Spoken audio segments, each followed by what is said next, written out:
Bab 1461. Utusan Dewa Matahari. Berdiri di bawah dinding putih, King Feng menatap ke atas saat peri bangau putih menghantam seraf ke udara.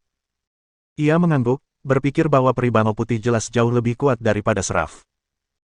King Feng telah mengetahui, peri bangau putih memiliki sedikit energi bangau abadi, yang merupakan sumber dao abadi, dan sebuah teknik yang diwariskan dari teknik tingkat abadi. Sang seraf sangat kuat, namun ia tidak sebanding dengan peri bangau putih, seseorang yang berada di level ke-9 alam Kaisar Roh. King Feng tersenyum tipis dan berkata, "Peri bangau putih, jangan simpan kekuatanmu. Robek kepala seraf itu dan ayo kita pergi." Petik 2. Peri bangau putih mengangguk dan melepaskan esensi vital dao abadi internalnya. Tanpa ragu, ia menyerang dengan tangan kanannya, membentuk cakar bangau abadi yang besar.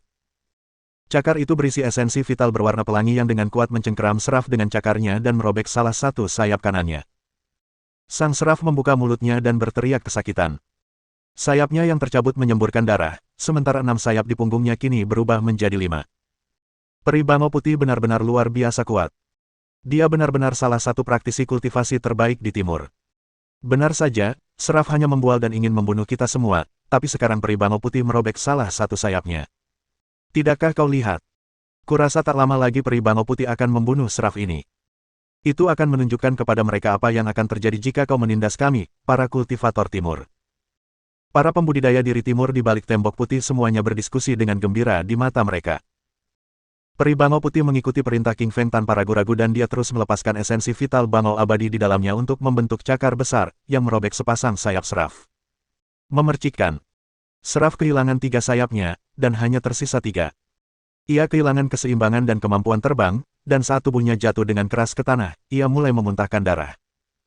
Peri bangau putih berjalan ke sisi seraf dan saat ia mengangkat tangannya untuk membunuhnya, tiba-tiba seberkas cahaya api melesat dari kejauhan. Cahaya api ini sangat kuat, dan mengandung energi mengerikan yang membakar abis ruang. Wajah peri bangau putih berubah tanpa ada niat membunuh seraf, ia menamparkan api merah itu. Ketuk-ketuk. Tubuh peri bangau putih terdorong mundur 2 langkah, dan lengan bajunya tampak terbakar hitam akibat serangan api merah. King Feng mengerutkan kening, karena dia tidak menyangka ada orang yang akan menyerang peri bangau putih secara diam-diam di saat yang genting seperti ini. Dia menoleh ke depan dan melihat seorang pria setengah baya berpakaian merah berjalan mendekat. Pria parubaya ini tidak terlalu tua, usianya tak lebih dari 40 tahun. Rambutnya merah, kulitnya merah di sekujur tubuh, dan api merah menyala di atas kepalanya. Api itu membentuk wujud bulat seperti matahari kecil yang menyala dan melepaskan cahaya serta panas yang menerangi seluruh langit. Saat melihat lelaki setengah baya berambut merah itu, mata seraf berbinar kegirangan, dia berteriak, "Utusan Dewa Matahari, tolong aku." Mendengar ucapan seraf, alis King Feng berkerut, sedikit terkejut. Ia tak menyangka utusan Dewa Matahari Barat yang terkenal kejam itu juga datang. Di wilayah pengembangan diri Barat, Dewa Matahari Apollo jelas merupakan salah satu dewa langit teratas, salah satu panglima yang disegani di seluruh wilayah surga Barat. Pria parubaya berambut merah di depannya adalah utusan Dewa Matahari Apollo, Ames. Ames melambaikan tangan kanannya untuk membentuk hisapan dahsyat yang langsung menyedot tubuh seraf hingga ke telapak kakinya. Kemudian, ia mengeluarkan eliksir merah dan memberikannya kepada seraf. Mata seraf berbinar gembira saat melihat ramuan merah ini. Ia berterima kasih kepada Ames, karena ia tahu ramuan merah ini tidak sesederhana itu, ia disebut ramuan suci matahari. Konon, ramuan suci matahari adalah ramuan super berkekuatan dahsyat. Setelah dikonsumsi, ramuan ini dapat menyembuhkan luka fisik apapun. Bahkan anggota tubuh yang patah pun dapat disembuhkan. Seraf sama sekali tidak ragu, dan ia buru-buru memasukkan eliksir merah itu ke dalam mulutnya. Eliksir itu membentuk kekuatan hidup yang sangat besar yang memasuki mulut dan tenggorokannya. Akhirnya, ia memasuki darahnya, melalui pembuluh darah, otot, anggota tubuh, dan organ-organnya, berkumpul di sayap kirinya. Ketiga sayap yang dicabut peri bangau putih tumbuh kembali berkat bantuan ramuan Dewa Matahari. Tidak lama setelah semua luka di seraf pulih sepenuhnya ke keadaan semula, seperti saat dia pertama kali muncul. Melihat pemandangan ini, wajah semua kultivator timur dipenuhi ketakutan. Mereka tidak takut pada musuh, tetapi mereka takut pada musuh yang tak bisa dibunuh. Pria setengah baya berambut merah di hadapan mereka ini jauh lebih kuat dari yang mereka bayangkan, bahkan sayap yang terkoyak pun dapat diambil kembali dalam waktu yang singkat. Sang seraf menatap peri bangau putih di depan mereka dan berkata, "Dasar wanita kotor, beraninya kau melukai salah satu kultivator barat kita. Aku akan menjinakkanmu hari ini dan menjadikanmu pelayanku." Wajah peri bangau putih berubah dingin dengan mata yang geram ketika dia mendengar utusan Dewa Matahari. Bajingan, beraninya kau mengejekku. Peri bangau putih melepaskan saripati vital abadi dan tiba-tiba mengangkat tangan kanannya untuk membentuk telapak tangan bangau abadi yang besar yang menyerbu ke arah Ames. Wajah utusan Dewa Matahari tetap tenang tanpa beban. Ia mengayunkan tinju kanannya untuk membentuk tinju matahari berbentuk matahari merah raksasa yang menyala dengan ganas, dan langsung menghancurkan tinju peri bangau putih. Ames tersenyum dingin dan berkata, "Wanita, kau bukan tandinganku, bersikaplah baik dan layani aku." Setelah berbicara, Ames melepaskan esensi vital matahari internalnya dan kembali menyerang dengan tinju kanannya, membentuk tinju matahari raksasa. Tinju itu menyerang peri bangau putih dan mendorongnya mundur beberapa langkah. Peri bangau putih sangat kuat, dengan esensi vital bangau abadi di dalamnya. Namun, ia bukanlah tandingan utusan Dewa Matahari, karena ia memiliki kekuatan matahari, dan menyalurkan esensi vital matahari ke dalam tubuhnya. Matahari merupakan salah satu bintang terpanas di galaksi dan merupakan bintang yang sangat kuat di antara planet-planet tingkat tinggi, sehingga ia memiliki panas dan kekuatan yang sangat besar yang dapat secara langsung melukai peri bangau putih. Tetua takdir di samping King Feng berlari ketika dia melihat peri bangau putih terluka. Tetua takdir melangkah di atas awan putih dan segera tiba di samping peri bangau putih. Ia melambaikan tangannya, membentuk awan raksasa yang membawa aura dahsyat, dan menyerbu ke arah utusan Dewa Matahari.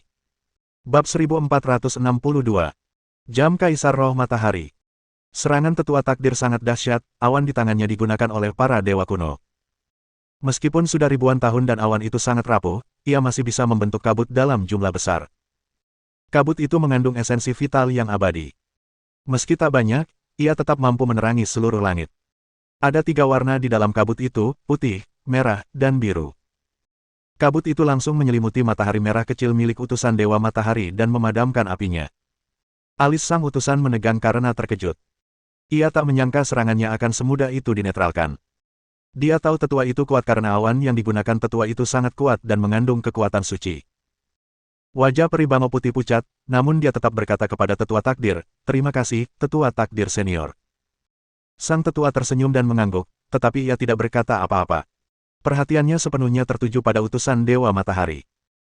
Meskipun sang penatua menggunakan awan sucinya untuk menetralkan serangan utusan Dewa Matahari, ia tahu bahwa utusan itu tidak menggunakan kekuatan penuhnya dan masih memiliki sejumlah besar esensi vital matahari.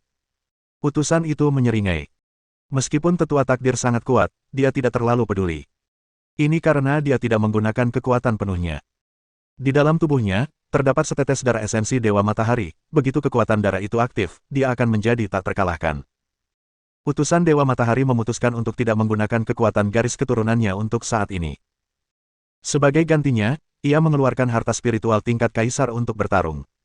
Harta karun spiritual tingkat kaisar sangat kuat. Harta itu sudah berada di tingkat ke-9 tingkat kaisar dan hanya perlu sedikit lagi untuk mencapai tingkat tertinggi. Utusan Dewa Matahari mengeluarkan cermin matahari dari cincin antariksanya. Cermin itu hanya seukuran telapak tangan dan berbentuk seperti matahari. Terdapat pola-pola rumit dan detail yang terpahat di tepinya.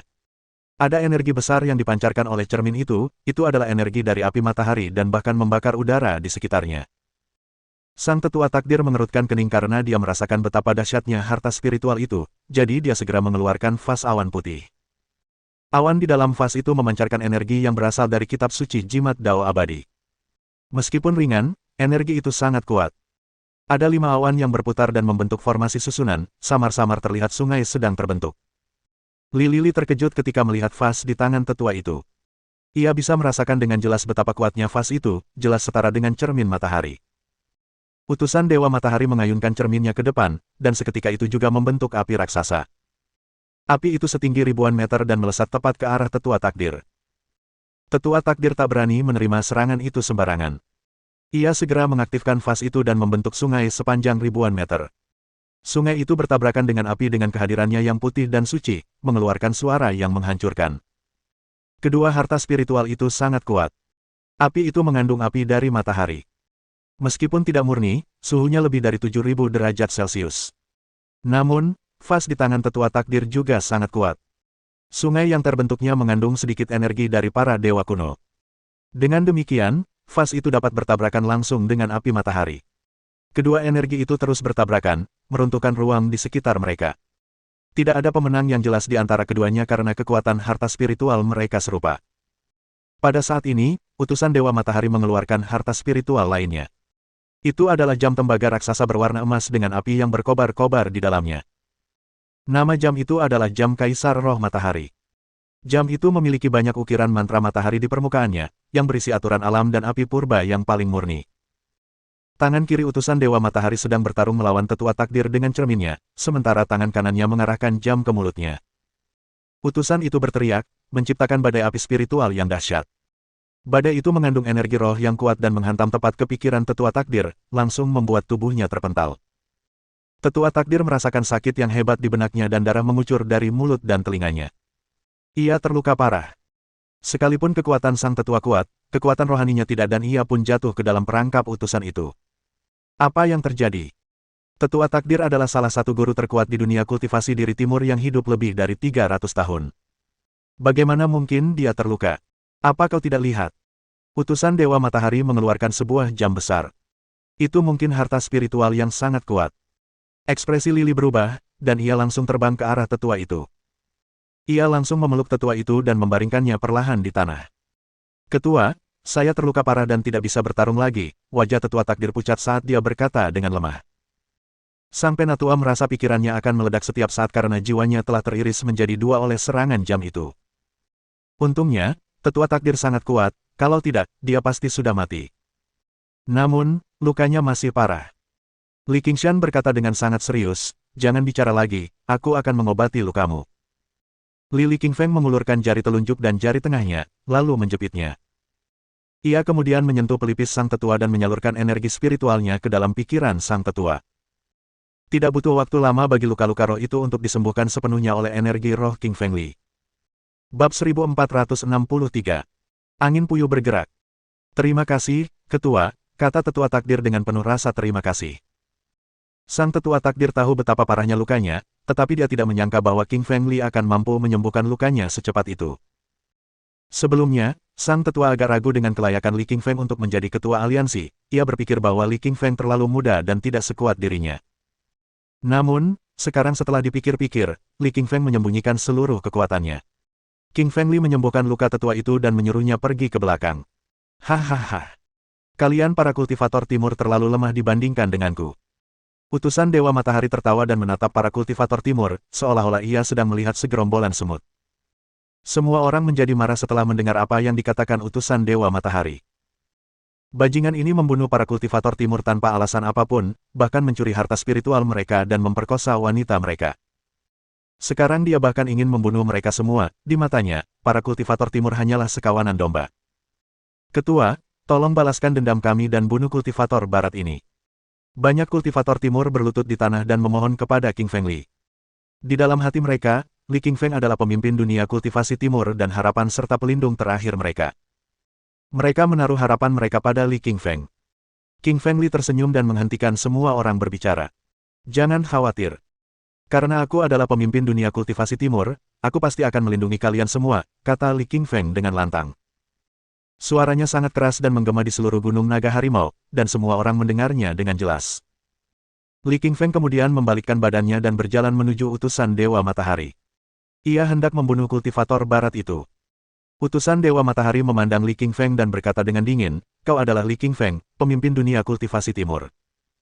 Kudengar kau telah membunuh banyak orang di dunia barat dan menjadi salah satu musuh kita. Hari ini aku akan mematahkan kepalamu. Li Qingfeng hanya tersenyum, tetap tenang karena ia tidak peduli dengan apa yang dikatakan utusan Dewa Matahari. Di mata Li Qingfeng, ancamannya tidak berdaya. Kau terlalu banyak bicara. Lakukan saja sesukamu dan berhenti bicara, Li Qingfeng menyeringai dan mengejek. Wajah utusan Dewa Matahari berubah setelah mendengar apa yang dikatakan Li Qingfeng. Ia tidak menyangka akan dipermalukan setelah baru saja menghajar seorang master kuat dari dunia kultivasi timur, terutama oleh seorang pemuda berusia 20 tahun. Tinju api matahari, utusan Dewa Matahari melolong dan meninju dengan tangan kanannya. Tinju itu membentuk tinju raksasa berisi esensi vital matahari. Tinju itu selebar 4.000 meter dan berisi api murni dari matahari. Suhunya lebih dari 7.000 derajat Celcius dan membakar semua yang menghalangi jalannya saat terbang menuju Li Qingfeng. Bahkan sebelum mencapai Qingfeng Li, kerumunan itu sudah merasakan panas dan mundur, wajah mereka merah karena panas. Mengenai batu dan tanaman, semuanya meleleh menjadi abu. King Feng Li menjadi serius dan mengaktifkan teknik tubuh penyucian fana, menyebabkan tubuhnya mulai memancarkan cahaya kemasan. Tinju kanan Li Feng melesat keluar dan melancarkan serangan keenam, yaitu tinju neraka cekik, yang bertabrakan dengan tinju api matahari. Dengan suara keras, semuanya meledak. Seluruh tempat itu meledak dan membentuk celah dimensi yang sangat besar. Di dalam lubang hitam itu, pecahan-pecahan ruang yang tak terhitung jumlahnya berhamburan, bagaikan pusaran air yang menyedot segalanya. Utusan Dewa Matahari terus memukul ke arah King Feng Li, membentuk beberapa tinju api merah yang terbang ke arah King Feng Li. King Feng Li membalas dengan serangannya sendiri dan memukul dengan Strangle Hellfist miliknya. Meskipun Lili King Feng tidak sekuat lawannya, serangannya tidak lemah. Ia mampu melompati level dan bertarung melawan utusan Dewa Matahari, bahkan memaksa utusan itu mundur selangkah. Wajah utusan Dewa Matahari muram karena ia tidak menyangka pemuda itu sekuat ini. Li King Feng mampu melawannya hanya dengan kekuatan tinjunya. Utusan Dewa Matahari menatap King Feng Li dengan niat membunuh di matanya dan dia mengeluarkan jam Kaisar Roh Matahari dengan tangan kanannya. Wajah tetua takdir berubah setelah melihat jam itu. Ia berteriak, "Ketua, hati-hati. Jam itu sangat kuat dan bisa menggunakan serangan spiritual." Sang tetua takdir sangat khawatir dan sedikit takut karena dia terluka oleh jam dan hampir mati karenanya.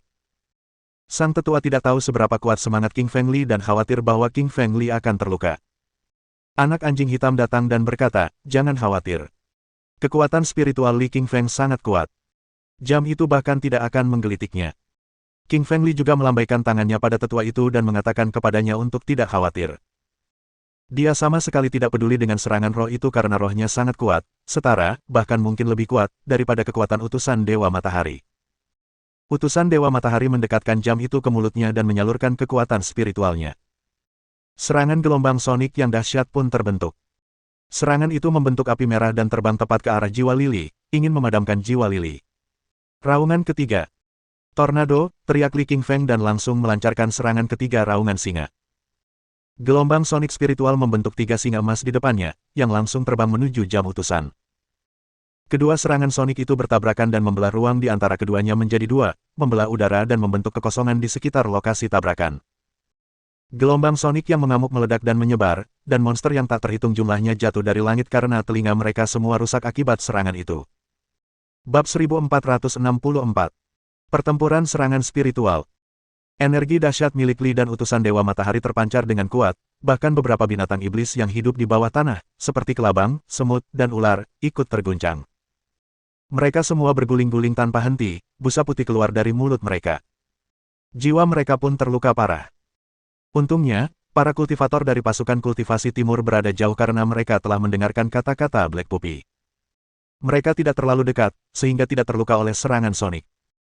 King Feng Li, aku tidak menyangka serangan rohmu benar-benar bisa menghalangi jam Kaisar Roh Matahari milikku. Utusan Dewa Matahari menatap King Feng Li dan berkata dengan wajah terkejut. Utusan Dewa Matahari sangat percaya diri dengan serangan rohnya, yang sebanding dengan tingkat ke-9 alam Kaisar Roh. Serangan itu sangat kuat, bahkan tetua takdir pun tak mampu menghentikannya, jadi bagaimana mungkin pemuda berusia 20-an ini menangkis serangannya. Alih-alih menjawab utusan Dewa Matahari, Lili King Feng menatapnya dengan ekspresi serius. Ia berpikir bahwa menggunakan raungan singa dapat menghancurkan jam sonik roh lawannya. Sekarang tampaknya mustahil karena dia hanya mampu menangkis serangan itu. Li King Feng juga merasakan kekuatan jam itu. Jam Kaisar Roh Matahari, raungan mengguncang langit, teriak utusan Dewa Matahari sambil memegang jam Kaisar Roh Matahari dan langsung memanggil raungan mengguncang langit. Udara di sekitarnya retak akibat guncangan dan ruang angkasa hancur berkeping-keping. Raungan besar itu membentuk gelombang spiritual yang membawa kekuatan energi dahsyat dan menyerbu ke arah King Feng Li. Kali ini, serangan spiritual yang digunakan utusan Dewa Matahari lebih kuat dari sebelumnya. Lebih dahsyat lagi, karena segala sesuatu di sekitarnya hancur berkeping-keping akibat gempa. Lili mengetahui bahwa utusan Dewa Matahari telah menggunakan serangan roh terkuatnya. Ia pun tak kuasa menahan diri dan memutuskan untuk menggunakan serangan roh terkuatnya juga. Raungan keempat, Singa Petir, teriak Lili King Feng keras dan langsung menggunakan raungan keempat, raungan singa roh. Itu adalah raungan terkuat yang pernah dipelajarinya. Energi roh King Feng Li tiba-tiba membentuk seekor singa hitam besar, ia benar-benar berbeda dari singa emas sebelumnya. Petir menyambar di atas singa hitam dengan suara berderak. Guntur dan kilat menyambar pelan di tubuhnya, memercikkan percikan api yang dahsyat. Raungan singa petir dan petir serta jam roh bertabrakan, menghasilkan suara berderak. Setelah tabrakan itu, jam sonik itu hancur berkeping-keping oleh petir hitam samar dari singa petir dan petir. Jam itu pun hancur berkeping-keping dan lenyap di udara. Ketua Agung, kalahkan kultivator barat ini. Para praktisi di sekitarnya melihat pemandangan ini dan bersorak. Sejak utusan matahari tiba, ia telah menghina dan memaki dunia praktisi timur. Dunia praktisi timur bahkan tidak bisa melawan. Sekarang, setelah King Fengli akhirnya berhasil mengalahkan serangan spiritual utusan Dewa Matahari, para kultivator timur merasa berharap akan melihat kemenangan. Wajah utusan Dewa Matahari memucat, tubuhnya mundur beberapa langkah. Ia bisa merasakan energi dalam jiwanya berdenyut kesakitan. Dia tidak percaya bahwa dengan semua energi roh yang telah dihabiskannya untuk menggunakan serangan jam Kaisar Roh Matahari, serangan itu masih dapat dihancurkan oleh raungan singa petir dan guntur milik King Fengli. Utusan Dewa Matahari memahami bahwa orang di depannya bukanlah orang biasa. Ia jauh lebih kuat daripada para kultivator timur lainnya yang pernah dilihatnya dan tidak boleh diremehkan. King Fengli melihat raungan singa petir dan petir miliknya efektif, jadi dia jelas tidak akan melewatkan kesempatan ini. King Fengli ingin memanfaatkan kesempatan itu dan membunuh utusan Dewa Matahari untuk selamanya.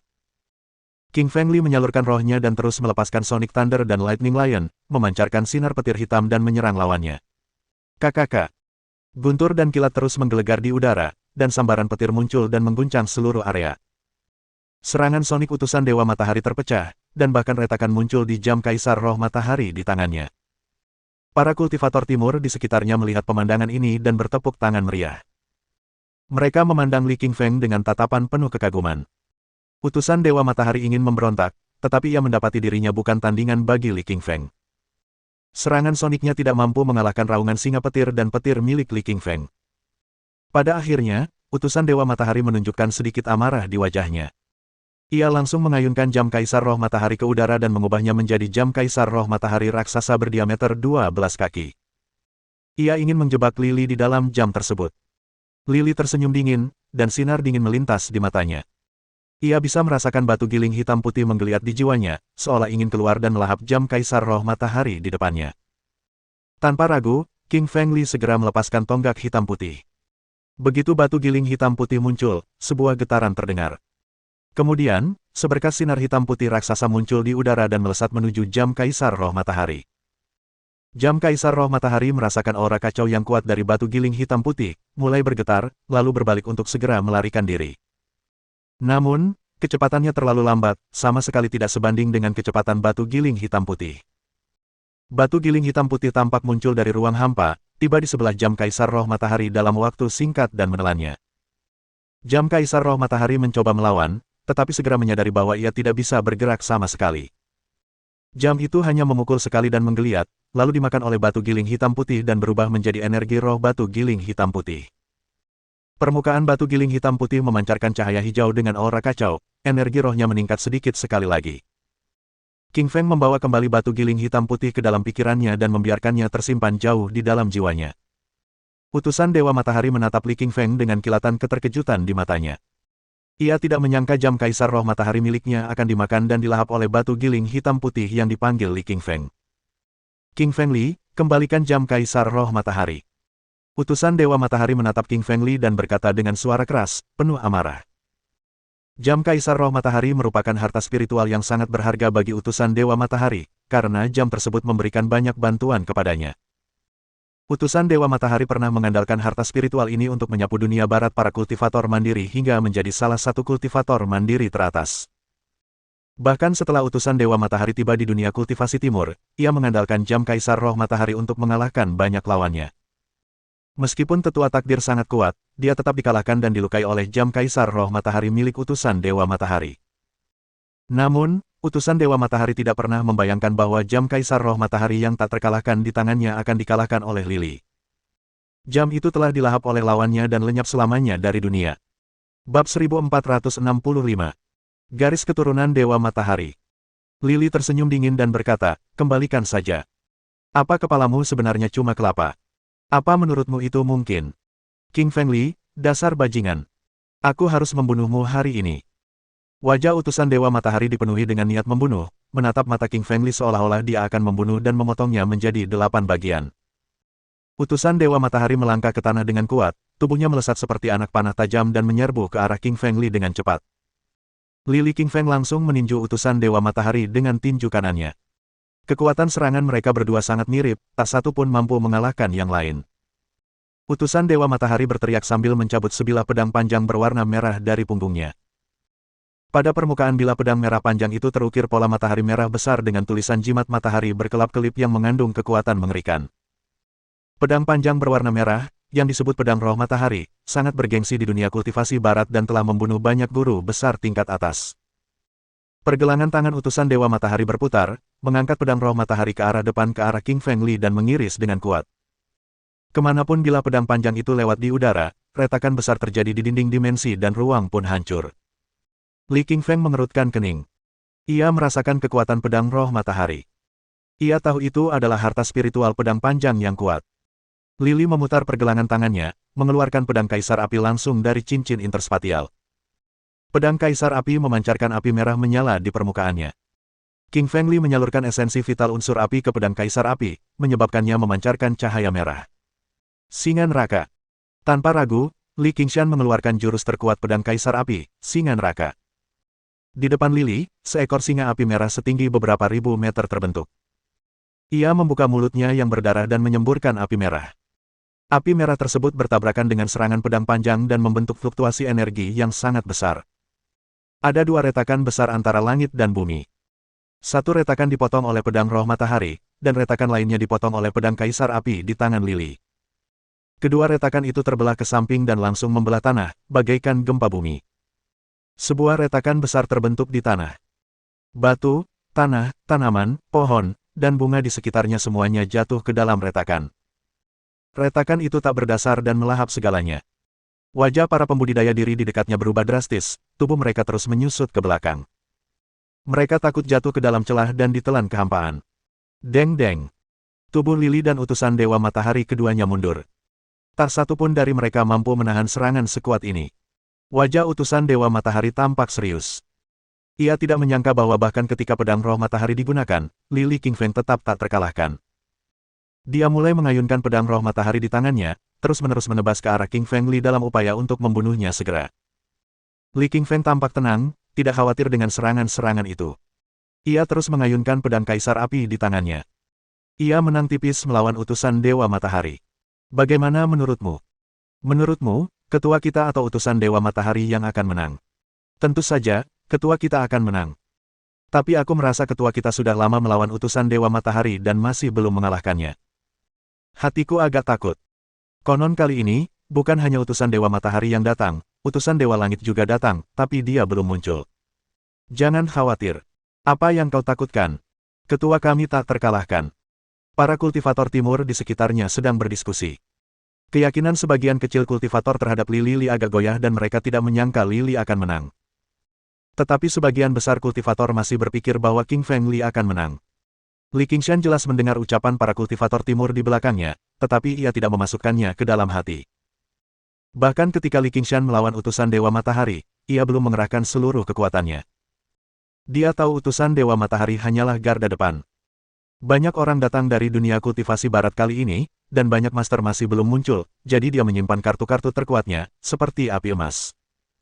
King Feng Li, pantas saja kau bisa menjadi ketua aliansi dunia kultivator timur. Kau memang punya metode, tapi sekarang aku akan menunjukkan kekuatan garis keturunanku dan membuatmu mengerti apa itu kekuatan absolut. Utusan Dewa Matahari menatap Li King Feng dengan arogan dan tanpa perasaan. Utusan Dewa Matahari telah memutuskan untuk menggunakan kekuatan garis keturunannya, yaitu setetes darah esensi Dewa Matahari. Darah itu memperoleh kekuatan jiwa matahari, dan dapat membakar segala sesuatu di dunia. King Feng Li menggelengkan kepalanya saat mendengar utusan Dewa Matahari, wajahnya tampak meremehkan. Jika utusan Dewa Matahari menggunakan cara lain untuk menyerang, dia mungkin masih khawatir tetapi King Feng Li adalah yang paling tidak takut dengan kekuatan garis keturunan. Tubuh King Feng Li membawa 3 kekuatan garis keturunan, masing-masing sangat kuat dan berasal dari latar belakang yang mengerikan. Garis keturunan Dewa Matahari, teriak utusan Dewa Matahari dan memanggil garis keturunan Dewa Matahari di tubuhnya. Tubuh, rambut, otot, dan tulang utusan Dewa Matahari tiba-tiba tumbuh lebih tinggi, lebih besar, dan lebih tebal. Fisiknya pun menjadi lebih kuat. Rambutnya tumbuh panjang, bagaikan warna api matahari, menyala tiada henti. Kulit utusan Dewa Matahari bagaikan matahari kecil yang memancarkan cahaya merah, tetapi jika dilihat dengan mata telanjang, kulitnya benar-benar terbakar. Otot, tulang, garis keturunan, dan bahkan organ dalamnya mengeluarkan api yang membakar. Ini adalah kekuatan garis keturunan Dewa Matahari, yang dapat mengubah dirinya menjadi matahari yang menyala-nyala. Utusan Dewa Matahari mengendalikan garis keturunannya sendiri. Ia membentuk matahari raksasa yang menyala-nyala di atas tubuhnya, persis seperti matahari sungguhan, tetapi jauh lebih kecil. Meski begitu, diameternya sekitar 5 km. Suhu panas yang membakar bumi, mengubah segala sesuatu di bawahnya menjadi abu. Beberapa sungai di dekatnya mulai mendidih dan menguap. Li Qingfeng mengerutkan kening. Ia bisa merasakan kekuatan dinamis dari kekuatan garis keturunan. Ia tahu bahwa ia mungkin bisa menang, tetapi begitu energi besar itu menyebar, itu akan melukai para kultivator timur. Li Lili menoleh ke arah para kultivator timur di belakangnya dan berkata dengan keras, "Kalian semua mundur 2 km. Dilarang mendekat." Tetua takdir, peri bangau putih, Yao Linger, permaisuri ular magma, anak anjing hitam, ular pemakan langit, Taois gemuk, Xian Mu, dan semua kultivator lainnya terus-menerus mundur ke belakang. Mereka berhenti setelah mereka mundur lebih dari 2000 meter dan kemudian menatap King Feng Li dan utusan Dewa Matahari. Garis keturunan Dewa Serigala. Li Lili mengaktifkan garis keturunan Dewa Serigala di tubuhnya. Mata, kulit, otot, tulang, daging, darah, dan organ dalamnya semuanya menjadi merah darah. Bab 1466. Kekuatan garis keturunan. Kekuatan garis keturunan King Feng Li sangat kuat, membentuk hantu Dewa Serigala di atas tubuhnya. Hantu Dewa Serigala itu sangat besar, mencapai ketinggian 5000 meter, dan berasal dari Dewa Serigala kuno. Di balik hantu Dewa Serigala, samar-samar terlihat sungai waktu. Karena kekuatannya yang begitu dahsyat, ia mengguncang waktu sedemikian rupa sehingga menghubungkan dimensi-dimensi tersebut. Seluruh kulit, mata, dan organ tubuh King Feng Li berubah menjadi warna merah darah. Tubuhnya terus membesar, tumbuh, bagaikan raksasa besar yang membentang dari tanah hingga ke langit. Kekuatan garis keturunan King Feng Li mengendalikan hantu Dewa Serigala, lalu dia mengaktifkan telapak tangan raksasa dan menebasnya ke arah garis keturunan Dewa Matahari di depannya. Cakar hantu Dewa Serigala bertabrakan dengan matahari merah kecil milik garis keturunan Dewa Matahari, yang mengeluarkan gempa bumi dahsyat. Gempa ini mengguncang dunia begitu keras hingga menyebabkan getaran, udara meledak, dan dinding dimensi retak. Tak perlu dikatakan lagi, kekuatan garis keturunan Lili dan Dewa Matahari terlalu kuat. Keduanya bukan hanya garis keturunan kuno, tetapi juga garis keturunan tingkat atas. Di antara kekuatan garis keturunan di bumi, mereka jelas berada di peringkat 100 teratas. Energi mereka yang luar biasa mengguncang kontinum ruang waktu, sehingga bumi dari ribuan tahun yang lalu perlahan-lahan muncul. Matahari merah raksasa yang diciptakan oleh garis keturunan Dewa Matahari membakar api merah, bagaikan api amarah yang tak terbatas membara di hatinya. Dengan kekuatan yang dahsyat, ia melesat menuju hantu Dewa Serigala. Tentu saja, King Feng tidak akan mundur. Ia menyalurkan energi dewa dalam dirinya dan mengayunkan kedua cakar serigalanya. Cakar itu bertabrakan dengan matahari merah raksasa di depannya, yang menghasilkan gempa bumi dahsyat. Setelah 5 menit, garis keturunan Dewa Serigala milik Li King Feng dan garis keturunan Dewa Matahari milik utusan Dewa Matahari bertarung di udara. Keduanya terus bertukar pukulan, menyebabkan langit menjadi gelap dan dimensi retak, tetapi mereka masih belum bisa mengalahkan satu sama lain. Utusan Dewa Matahari memandang King Feng Li dan berkata sambil tertawa, "King Feng Li, garis keturunan Dewa Serigala milikmu dari zaman kuno memang sangat kuat, tetapi kau tidak dapat mengalahkan garis keturunan Dewa Matahari milikku." King Feng Li tampak tenang sambil tersenyum tipis dan hanya berdiri di sana tanpa berbicara. Namun, para praktisi di belakang Li Qingshan tidak dapat menahannya. Mereka menganggap ini sebagai penghinaan terhadap pemimpin mereka. Salah satu praktisi kecantikan berambut panjang berteriak, "Pembunuh barat, apa kau pikir garis keturunanmu kuat? Garis keturunan Dewa Mataharimu juga tidak bisa mengalahkan garis keturunan Dewa Serigala milik ketua kami." Mendengar perkataan wanita cantik berambut panjang yang juga seorang kultivator diri, utusan Dewa Matahari mengerutkan kening sementara matanya berkilat dingin. Namun, ia tak dapat membantah, karena kekuatan garis keturunannya saat ini tak mampu mengalahkan garis keturunan Dewa Serigala. Kekuatan garis darah Dewa Matahari dan garis darah Dewa Serigala sama saja, tidak ada yang lebih baik dari yang lain. Ketika King Feng Li melihat ekspresi arogan utusan Dewa Matahari, wajahnya menjadi muram dan matanya memancarkan cahaya dingin.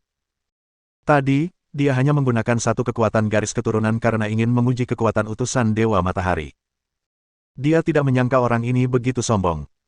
Karena utusan Dewa Matahari begitu arogan, Lili memutuskan untuk tidak menyembunyikan kekuatannya lagi. Ia langsung mengaktifkan kekuatan garis darah pemakan untuk membunuhnya.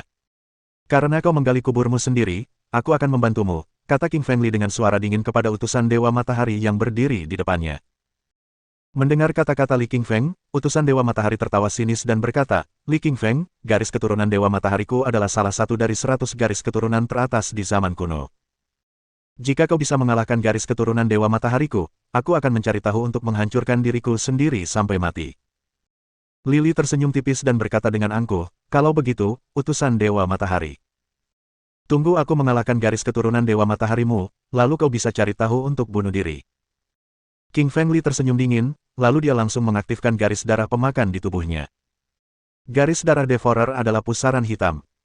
Begitu muncul, pusaran itu mulai melengkung di dalam dimensi, membentuk lubang hitam raksasa di atas langit.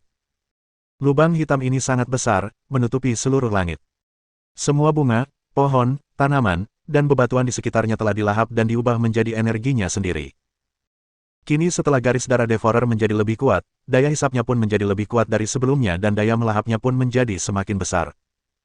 Li Qingfeng mengendalikan tubuh garis darah pemakan, membentuk pusaran hitam raksasa. Pusaran hitam itu melesat menuju garis darah Dewa Matahari. Pusaran hitam itu memancarkan daya hisap yang kuat, bahkan lebih besar dari gravitasi bumi, yang secara langsung menyerap garis darah Dewa Matahari ke dalamnya. Matahari merah, yang diciptakan oleh garis keturunan Dewa Matahari, ingin melarikan diri dan melawan karena merasakan kekuatan pusaran hitam tersebut. Namun, ia menyadari bahwa ia tak dapat menahan kekuatannya karena tubuhnya sendiri sedang mendekati pusaran hitam tersebut. Pusaran hitam itu terus berputar, seperti mixer. Tak seorang pun tahu apakah ujung lain pusaran hitam itu terhubung dengan ruang tak dikenal di alam semesta. Tak seorang pun tahu di mana ia terhubung, tetapi pusaran itu mengandung daya hisap yang kuat, yang langsung melahap garis keturunan Dewa Matahari. Tentu saja, garis keturunan Dewa Matahari tidak rela ditelan oleh pusaran hitam itu. Tepat ketika hendak diserap, tiba-tiba ia menyalakan api merah di tubuhnya, menyemburkan kekuatan dahsyat. Ia ingin membuat pusaran hitam itu meledak. Bang bang bang bang. Setelah garis keturunan Dewa Matahari hancur sendiri, fluktuasi energi yang sangat besar terjadi. Udara dan dimensi di sekitarnya hancur berkeping-keping dan menghilang tanpa jejak. Puing-puing dimensi dan sungai waktu di dalam kehampaan samar-samar terlihat. Energi dahsyat itu menggema di seluruh dunia, bagaikan bom atom raksasa, dan awan jamur raksasa pun membubung. Energi dahsyat menyebar, bahkan dinding-dinding putih pun hancur, disertai lubang raksasa yang muncul. Berdiri di bawah dinding putih, Lili menyaksikan gelombang energi raksasa itu menerjang ke arahnya.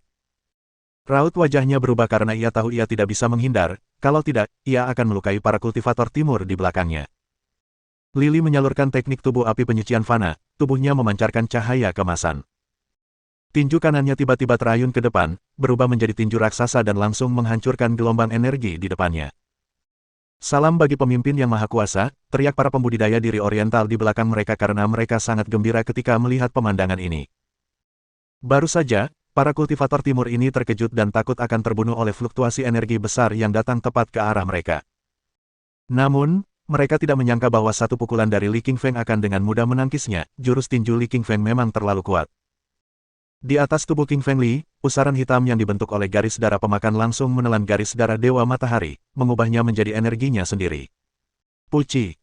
Utusan Dewa Matahari memuntahkan gumpalan darah yang banyak dari mulutnya, sementara wajahnya memucat. Kekuatan garis keturunannya terkuras habis, sehingga tubuhnya terluka parah. Kekuatan garis keturunan adalah akar dari seorang kultivator diri dan juga sumber kekuatan terkuat mereka.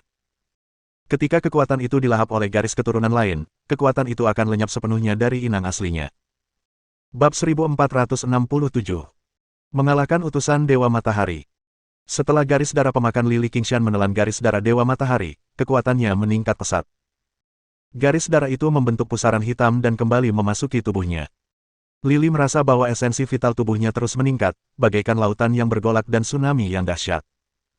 Energi itu terus bergulung-gulung, gelombang demi gelombang, memengaruhi garis keturunan, otot, tulang, dan meridiannya.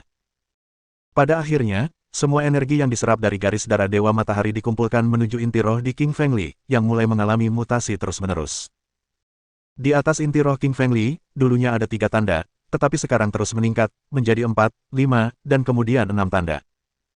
Ketika tanda ke-6 muncul di permukaan inti roh King Fengli, semuanya akhirnya berhenti. Tanda ke-6 melambangkan terobosan ke tingkat ke-6 alam Kaisar Roh. Garis keturunan Dewa Matahari mengandung energi yang sangat kuat, meskipun garis keturunan pemakan menyerap sebagian besar energi dan hanya memberikan sedikit kepada King Feng, itu masih meningkatkan kekuatannya 3 tingkat ke tingkat ke-6 alam Kaisar Roh. King Feng Li merasakan tubuhnya penuh dengan kekuatan dahsyat, juga sangat kuat. Pukulannya melesat keluar, dan pukulan itu langsung menghantam udara di depannya, membentuk 100 lubang hitam. Ini berarti kekuatan Lili setara dengan kekuatan 1 juta kilogram. Saat Lili berdiri, seluruh tulang dan ototnya berderak, seperti suara kacang goreng. Suaranya sangat keras dan bergema di langit. Di samping anak anjing hitam, ular pemakan langit adalah yang pertama merasakan perubahan pada diri Lili. Matanya memancarkan sedikit keheranan dan sedikit kegembiraan. Mereka tidak menyangka kekuatan Lili King Feng akan meningkat begitu cepat, langsung naik ke tingkat ke-6 alam Kaisar Roh. Li King Feng tersenyum tipis sambil menatap utusan Dewa Matahari di depannya dan berkata, "Kau baru saja bilang kalau aku bisa mengalahkan garis keturunan Dewa Mataharimu, kau akan menemukan sepotong tahu untuk bunuh diri. Kalau begitu, hancurkan kepalamu dengan sepotong tahu." Ketika utusan Dewa Matahari mendengar apa yang dikatakan Li Qingshan, wajahnya berubah. Wajahnya semakin pucat. Saat itu ia hanya sedang bercanda, jadi wajar saja jika ia tidak akan mendengarkan apa yang dikatakan Li Qingshan dan mencari tahu untuk memukul dirinya sendiri sampai mati. "Karena kau tidak akan memukul dirimu sendiri sampai mati dengan sepotong tahu, maka aku sendiri yang akan mengirimmu ke neraka." King Feng tersenyum dan berjalan menuju utusan Dewa Matahari. Li King Feng sudah dipenuhi dengan niat membunuh yang kuat. Apapun yang terjadi, ia harus membunuh kultivator barat sialan ini. Sejak ia datang ke dunia kultivator timur, ia telah beringas dan membunuh banyak kultivator timur. Ia jelas musuh. King Feng Li mengayunkan telapak tangannya, mengubahnya menjadi telapak tangan esensi vital raksasa yang memancarkan cahaya keemasan dari atas. Itu adalah perwujudan dari teknik tubuh api penyucian fana. King Feng Li menamparkan telapak tangan ini ke arah utusan Dewa Matahari. Ekspresi utusan Dewa Matahari berubah saat ia mengaktifkan esensi vital matahari di tubuhnya. Ia ingin menangkis serangan telapak tangan Li, tetapi menyadari bahwa ia tak mampu menghentikannya. Tubuh utusan Dewa Matahari terlempar terbalik beberapa puluh meter, sebelum menghantam tanah dengan keras. Ia membuka mulut dan memuntahkan gumpalan darah yang besar. Wajahnya memucat dan beberapa tulang di tubuhnya patah akibat tamparan dan jatuh. Kekuatan yang luar biasa. Wajah utusan Dewa Matahari berubah drastis seolah-olah dia telah melihat sesuatu yang luar biasa. Tadi, pertarungan utusan Dewa Matahari dengan Li King Feng berakhir imbang, tetapi dalam sekejap, tamparan Li King Feng membuatnya terlempar ke udara. Ia sungguh tidak bisa menerima ini. "Ketua Agung," teriak para kultivator di belakang King Feng ketika mereka melihat betapa kuatnya dia. Utusan Dewa Matahari dulunya sangat arogan dan merajalela, dan ia menekan para praktisi kultivasi di dunia kultivasi timur.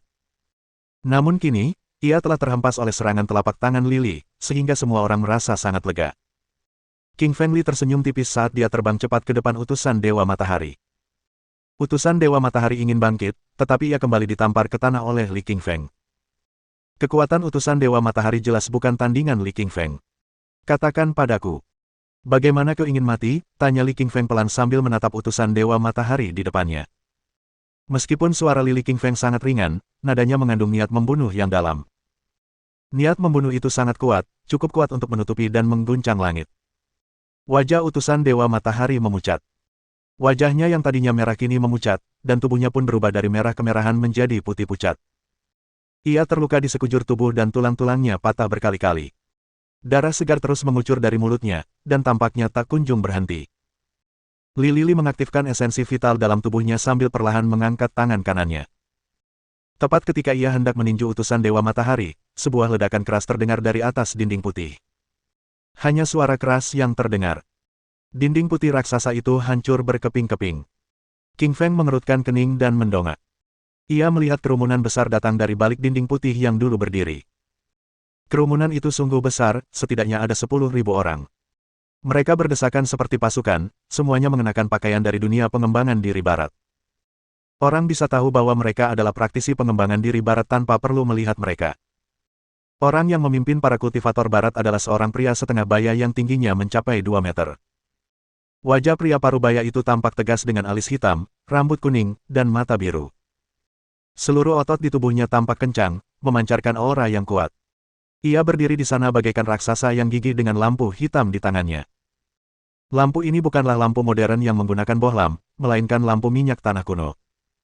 Lampu minyak tanah hanya ada pada masa awal Huaxia dan digunakan untuk menerangi jalan. Namun, bahan bakar lampu minyak tanah bukanlah minyak tanah, melainkan minyak suci. Minyak suci adalah minyak yang sangat berharga yang diekstrak dari biji suci, yang mengandung aura kuat yang dapat menekan dunia dengan aura yang luar biasa. Pria jangkung setengah baya ini tak lain adalah pemimpin pasukan pengembangan diri barat ini, utusan Dewa Langit. Nicholas. Di belakang Nicholas, ada sejumlah besar orang barat yang berinovasi, masing-masing sangat kuat. Ada beberapa pria tua di sekelilingnya, semuanya memancarkan aura yang luar biasa, diikuti oleh kerumunan orang yang padat. Mereka sama sekali tidak lebih lemah daripada orang barat yang sedang mengembangkan diri di tengah-tengah. Wajah King Fengli tetap tidak berubah dan tenang saat dia memandang Nicholas dan 10.000 kultivator barat di belakangnya. Namun pada saat berikutnya, wajah King Fengli berubah. Di depan para pembudidaya diri barat itu, ada sebuah kereta perang. Itu adalah kereta perang spiritual tingkat lanjut, yang menggambarkan kitab suci jimat Dao Surgawi dan susunan pertempuran. Kereta itu juga dilapisi dengan banyak batu vitalitas, yang memancarkan cahaya terang. Ada dua orang yang terikat di kereta perang spiritual. Satu adalah Kixuan Zhenren, dan yang lainnya adalah Feng Wuchao. Bab 1468. Utusan Dewa Langit. Anak anjing hitam datang kepada Lily dan berkata, "Oh tidak. Kixuan Zhenren dan Feng Wuchao keduanya ditangkap oleh para kultivator dari barat." Lily mengangguk, wajahnya berubah serius. Ia tak percaya bahwa pertemuan seleksi ketua aliansi timur di Huaxia akan diketahui oleh para kultivator dari barat. Mereka bahkan membawa puluhan ribu kultivator dan bertempur sampai ke sini. Ketika King Fengli dan yang lainnya memasuki Gunung Naga Harimau dan mencoba bertempur untuk mendapatkan lencana kepala, Kixuan Zhenren dan Feng Wuchao menjaga bagian luar. Tampaknya Kixuan Zhenren dan Feng Wuchao jelas bukan lawan para kultivator barat. Mereka mudah ditangkap dan diikat di kereta perang. Li Qingshan menatap kereta perang spiritual di depannya dan berkata dengan keras, "Feng Wuchao dan senior Kixuan Zhenren, apakah kalian berdua baik-baik saja?" Feng Wuchao menggelengkan kepalanya dan berkata, "King Fengli, kau harus hati-hati. Nicholas begitu kuat sehingga aku bahkan tak bisa menahan satu serangan pun darinya." Li mengangguk. Raut wajahnya menjadi serius, karena ia tahu betul kekuatan Feng Wuchao. Meskipun Feng Wuchao tidak sekuat Li Qingfeng, ia sudah menjadi praktisi tingkat atas. Namun, ia bahkan tidak mampu menahan satu serangan pun dari Nicholas, jadi ia yakin Nicholas kuat. Nicholas berdiri di atas kereta perang spiritual. Ada seekor harimau barat raksasa yang menarik kereta di depan. Tubuhnya terbakar dengan api merah, seperti matahari kecil yang menyala. Nicholas membawa lampu ilahi di tangannya, yang memancarkan cahaya terang tak tertandingi yang menembus langit. "King Fengli, bebaskan utusan Dewa Matahari, atau aku akan membunuh Feng Wuchao dan Kixuan Zhenren." Nicholas menatap King Fengli dan berkata. Meskipun Nicholas tidak mengenal King Fengli sebelumnya, pengintainya telah memberitahunya bahwa pemuda di depannya adalah King Fengli, kepala kultivator timur, yang juga merupakan orang paling berkuasa di timur. Li Qingfeng tersenyum dingin, lalu berkata dengan suara dingin, "Jika kau ingin aku membebaskan utusan Dewa Matahari, kau harus melepaskan Feng Wuchao dan Kixuan Zhenren. Kalau tidak, diam saja." Setelah mendengarkan kata-kata Lily, wajah Nicholas berubah dan cahaya dingin bersinar di matanya. Ia bukan hanya pemimpin dunia barat para kultivator, tetapi juga utusan Dewa Langit, yang bertindak atas nama Dewa Langit yang berjalan di dunia. Bagaimana mungkin ia diancam oleh manusia? Ancaman ini merupakan penghinaan besar baginya. Nicholas mengulurkan telapak tangannya, tanpa berkata apa-apa, dan langsung menamparkan wajah Kixuan Zhenren, yang membuat wajahnya merah dan bengkak. Wajahnya bengkak hingga muncul benjolan besar dengan bekas telapak tangan berwarna merah cerah. Ketika para kultivator timur melihat pemandangan ini, mata mereka dipenuhi amarah. Perlu diketahui bahwa Kixuan Zhenren memiliki senioritas yang sangat tinggi di dunia kultivator timur dan memiliki hubungan yang sangat baik dengan masyarakat. Ia telah berusia 200 tahun dan tidak hanya kuat, tetapi juga telah membantu banyak anak muda. Dapat dikatakan bahwa beberapa teknik kultivasi dasar para praktisi kultivasi dunia timur hanya dapat dilestarikan berkat bantuan Kixuan Zhenren. Ia dapat dianggap sebagai guru mereka, dan ada banyak praktisi kultivasi yang dibantu oleh Kixuan Zhenren. Kixuan Zhenren terkenal karena reputasinya yang luar biasa di dunia kultivasi timur, dengan status sosial yang sangat tinggi. Oleh karena itu, ia dicari oleh ribuan orang, dan itulah sebabnya hanya ia yang bisa menjadi tuan rumah pertemuan umum para kultivasi timur. "Ketua, tolong selamatkan Kixuan Zhenren." "Ketua, tindakan orang barat itu keterlaluan." Beraninya dia memukul wajah Kixuan Zhenren. "Itu seperti menamparkan seluruh dunia kultivasi timur kita. Ketua, kau harus membalas dendam untuk kami, orang-orang timur yang berbudi luhur. Jangan mau diganggu oleh orang barat." Banyak sekali kultivator timur di sekitar sana yang berlutut dengan satu kaki dan berteriak keras. Beberapa orang timur yang berlutut di tanah ini sebelumnya ditolong oleh Kixuan Zenren. Kini, mereka secara alami memiliki kebencian dan kemarahan yang sama terhadap musuh ketika melihat Kixuan Zenren dipermalukan. Tentu saja, King Fengli mengetahui perasaan para kultivator timur ini karena dia juga pernah menerima bantuan dari Kixuan Zenren sebelumnya. Saat itu, monster tua Lis Hui ingin membunuh Li Lifeng, tetapi ia dihalangi oleh Kixuan Zenren. Kini Nicholas sedang memukul wajah Kixuan Zenren, yang tidak hanya mencoreng reputasi seluruh dunia kultivator timur, tetapi juga mencoreng wajah Li Lifeng. King Fengli sekarang menjadi kepala dunia kultivator timur, mewakili reputasi timur. Tanpa berkata apa-apa, Li Qingfeng langsung menghampiri utusan Dewa Matahari. Ia mengulurkan tangan kanannya, mengayunkan busur besar, dan memukul wajah utusan Dewa Matahari dengan keras. Wajahnya memerah dan bengkak, membentuk bekas telapak tangan merah menyala. Bengkak itu menjadi sebesar lobak, tidak lebih ringan dari wajah Kixuan Zenren yang bengkak. King Fengli memukul wajah itu dengan sangat keras hingga bergema di seluruh gunung naga harimau dan seluruh pasukan timur dan barat. Lebih dari 10.000 orang barat yang membudidayakan diri sendiri melihat pemandangan ini, dan wajah mereka semua berubah. Mereka tak pernah menyangka Li Qingfeng akan seberani ini. Alih-alih meminta Nicholas untuk Kixuan Zenren, ia malah menamparkan wajah utusan Dewa Matahari itu. Utusan Dewa Matahari di dunia barat para praktisi kultivasi diri juga merupakan sosok yang terkenal, dan ia jelas merupakan yang teratas di kelompok mereka. Bahkan ketika dibandingkan dengan Nicholas, ia tidak kalah dalam hal apapun, tetapi sekarang ia ditampar oleh Li Qingfeng. Ada lebih dari 10.000 orang yang membudidayakan diri sendiri di seluruh dunia barat, mereka semua terkejut dan amarah memenuhi hati mereka. Sialan, Li Qingfeng. Beraninya dia memperlakukan salah satu pemimpin dunia barat yang hanya bermodalkan diri sendiri dengan penghinaan seperti itu. Mereka sama sekali tidak punya rasa hormat. Tentu saja, yang paling marah adalah Nicholas, karena utusan Dewa Matahari dan dia adalah teman baik. Hubungan antara keduanya sangat baik. Dan, kali ini mereka memimpin perjuangan bersama melawan dunia para kultivator timur. King Fengli, dasar bajingan. Beraninya kau memukul utusan Dewa Matahari. Apa kau mencari kematianmu? Nicholas menatap Li Qingfeng dan berkata dengan dingin. Nada bicara Nicholas penuh amarah dan niat membunuh. Ia merasa bahwa tindakan Li Qingfeng memukul wajah utusan Dewa Matahari sama seperti memukul wajahnya sendiri. Li Qingshan tersenyum dingin dan berkata, Nicholas, kau baru saja memukul wajah Kixuan Zenren. Sekarang kau seharusnya tahu bagaimana rasanya. King Fengli, percaya atau tidak, aku akan segera membunuh Kixuan Zenren. Nicholas menatap King Fengli dan mengucapkan ancaman. Lili tersenyum tipis dengan wajah tenang dan berkata, Nicholas, asal kau berani membunuh Kixuan Zenren, aku akan langsung membunuh utusan Dewa Matahari. Kalau kau berani menyentuh Kixuan Zenren, aku akan mencabik-cabik seluruh tubuh utusan Dewa Matahari. Kata-kata Li Qingfeng begitu mematikan dan mencekam, dengan niat membunuh yang lebih kuat daripada Nicholas, membuat utusan Dewa Matahari yang berada tepat di sampingnya menjadi pucat pasi. Matanya menunjukkan sedikit kepanikan.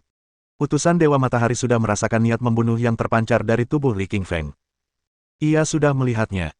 Li Qingfeng pasti akan membunuhnya jika Nicholas terus keras kepala. Saudara Nicholas, kau tak bisa membunuh Kixuan Zenren. Kalau tidak, aku pasti akan mati.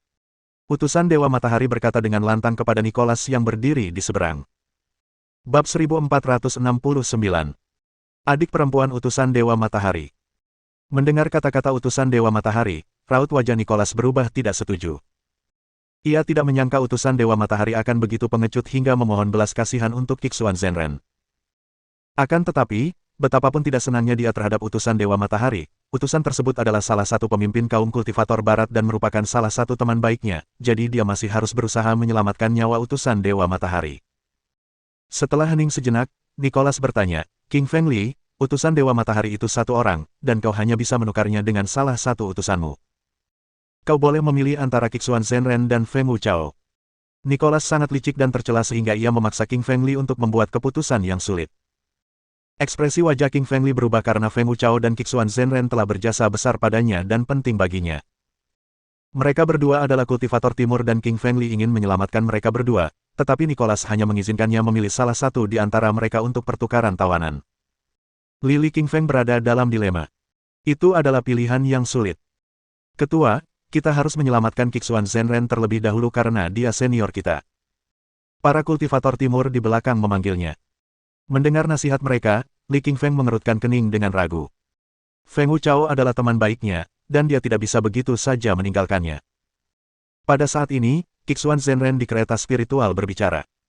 Ia menyalurkan kididantiannya dan berkata dengan suara lantang, King Feng Li, aku hanya punya 10 tahun lagi untuk hidup, tetapi Feng Wuchao baru berusia 20-an. Kau harus memilih Feng Wuchao. Tentu saja, Feng Wuchao tidak setuju karena Kixuan Zhenren adalah senior yang sangat dihormati di dunia kultivator diri. Feng Wuchao dan Kixuan Zhenren berdebat, mencoba membujuk yang lain untuk ditukar dengan Nicholas, karena mereka tahu bahwa yang tersisa akan berada dalam bahaya dibunuh. Sambil tersenyum dingin, Nicholas berkata kepada Lily, sudahkah kau membuat keputusan?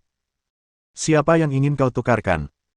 King Feng Li terdiam sejenak sebelum berkata, aku ingin mereka berdua kembali, atau aku tidak akan membiarkan utusan Dewa Matahari pergi. Petik 2. Nicholas sangat marah pada kekeras kepalaan Lily, dan meninju Kixuan Zhenren hingga beberapa tulang rusuknya patah. Kemarahan muncul di mata Lily. Ia berbalik dan menginjak utusan Dewa Matahari dengan keras, mematahkan beberapa tulang rusuknya. Kemudian, King Feng Li bahkan menghancurkan kepala utusan Dewa Matahari ke sebuah batu. Dia menendang keras bagian belakang lutut utusan Dewa Matahari dan membuatnya berlutut. Para praktisi Barat yang berbudaya diri mengubah ekspresi mereka. Menurut mereka, Barat lebih unggul daripada Timur, sehingga praktisi Barat yang berbudaya diri harus dihormati oleh praktisi Timur.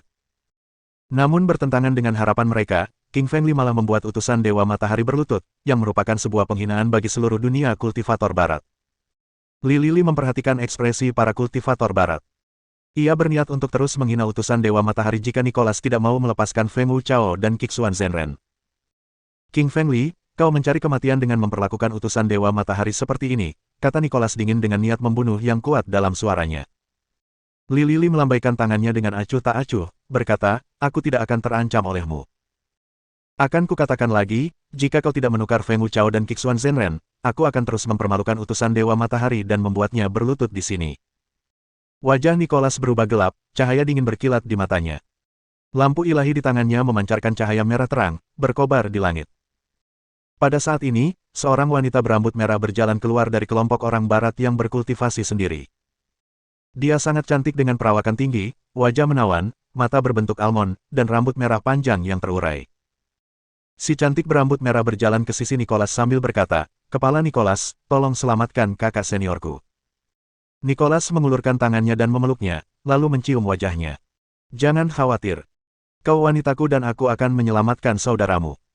Tapi kau harus menepati janjimu. Tatapan Nicholas memanas saat ia menatap wanita cantik berambut merah itu. Ekspresinya berubah karena ia tahu apa yang diinginkan Nicholas.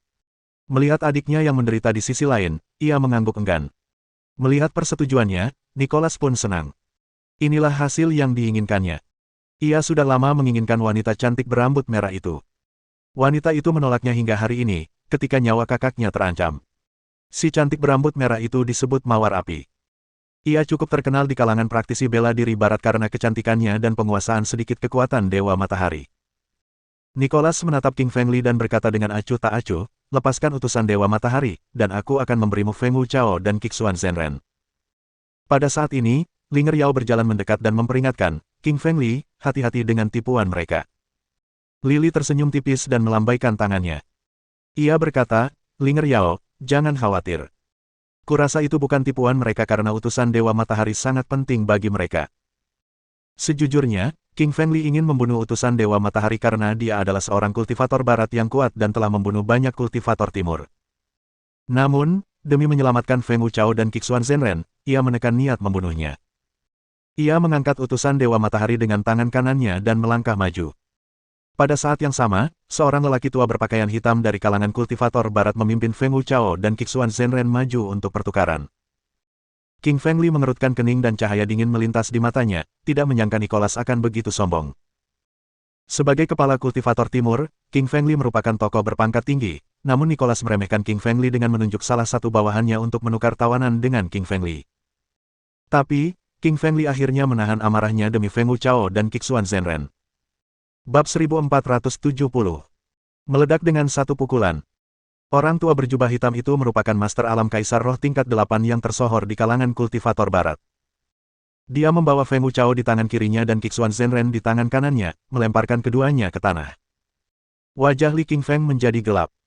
Ia tidak menyangka lelaki tua berjubah hitam itu akan begitu sombong dan memperlakukan Feng Wuchao dan Qixuan Zhenren seperti ini di hadapannya. Sambil tersenyum dingin, Lily tidak berbicara. Ia melempar utusan Dewa Matahari ke tanah dan menginjak dadanya hingga muntah darah. Orang tua, bantu Feng Wuchao dan Qixuan Zhenren naik dan suruh mereka ke sini dengan hormat. Atau aku akan meledakkan utusan Dewa Matahari dengan pukulan. Dia melakukan ini karena dia telah menemukan bahwa utusan Dewa Matahari sangat penting bagi para kultivator barat. Dan King Feng Li tahu bahwa mundur dan bersikap lembut tidak ada gunanya terhadap mereka. Dia telah mempelajari psikologi umat manusia dan tahu bahwa kebanyakan orang akan menindas yang lemah dan takut pada yang kuat. Semakin kejam seseorang, semakin patuh mereka, dan jika seseorang menunjukkan rasa takut atau mundur, mereka akan memangsa seseorang lebih dari sebelumnya. Seperti yang diperkirakan, ekspresi lelaki tua berjubah hitam itu berubah karena tindakan Li Qingshan. Ia bermaksud menghukum Li Qingshan dengan keganasannya, tetapi Li Qingshan lebih kejam darinya. Nicholas telah berpesan kepada lelaki tua berpakaian hitam itu untuk membawa kembali utusan Dewa Matahari dengan selamat. Ia hampir saja gagal menjalankan misi dan tidak berani mengulangi kesalahannya.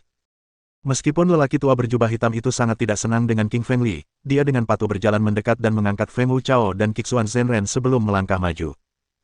King Feng Li mengangkat utusan Dewa Matahari dan berjalan maju juga. Li King Feng berkata kepada lelaki tua berjubah hitam itu, dalam hitungan ketiga, kita lempar tawanan satu sama lain. 1, 2, 3. Pada hitungan ketiga, lelaki tua berjubah hitam itu melemparkan Qixuan Zhenren dan Feng Wuchao sementara King Feng Li melemparkan utusan Dewa Matahari tanpa ragu-ragu. Utusan Dewa Matahari, Feng Wuchao, dan Qixuan Zhenren bertemu di udara. Qixuan Zhenren dan Feng Wuchao telah diikat dengan tali dan titik akupuntur mereka telah disegel, jadi mereka seperti dua orang biasa tanpa esensi vital. Di sisi lain, meskipun utusan Dewa Matahari terluka parah, King Feng Li tidak mengikatnya dan dengan demikian ia bisa menggunakan kekuatannya. Utusan Dewa Matahari kini sangat marah karena King Feng Li telah memaksanya berlutut dan menamparkan wajahnya di depan mata banyak orang, jadi dia ingin membalas dendam atas penghinaan itu.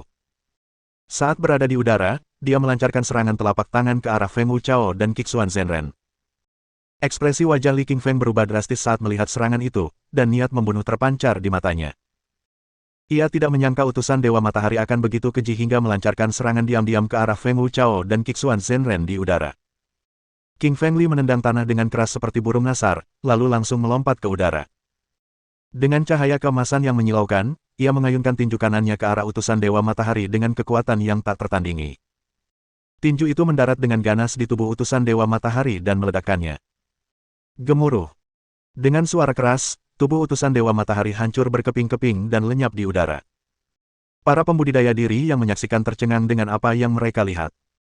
Mereka menyaksikan pertukaran tawanan dan serangan diam-diam utusan Dewa Matahari terhadap Feng Wuchao dan Qixuan Zhenren sebelum dibunuh oleh King Feng.